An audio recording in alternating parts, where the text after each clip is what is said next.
এই ভিডিওতে দ্বারা বোঝানো হয়েছে যে একজনের বাবা তার ছেলেকে টাকা দিয়ে বড় বানিয়েছে, আর একজনের বাবা তার ছেলেকে শিক্ষা দিয়ে বড় বানিয়েছে বই পড়িয়ে। এবং একদিনে ব্রিজে হাঁটতে গেল, দেখলো ব্রিজ ভাঙ্গা। যে ছেলে তার টাকা দিয়ে বড় বানিয়েছে তারা টাকার উপরে হেঁটে চলে গেল, এবং যে বাবা তার ছেলেকে শিক্ষা দিয়ে বড় বানিয়েছে সেই ব্রিজ বানিয়ে সেই পারে চলে গেল। আবার সেই যে ছেলে টাকা দিয়ে বড় বানিয়েছে তার বাবাই সেই নৌকা দেখে চলে গেল, আর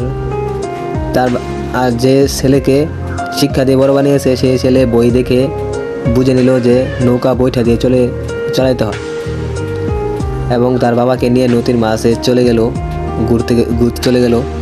এর দ্বারা বোঝানো হয়ে গেছে যে শিক্ষাই সব, টাকা কিছুই না। আরে কেটা টাকা কিছু না, টাকাই সব, শিক্ষার মায়ের বাপ গোষ্ঠী মারছে।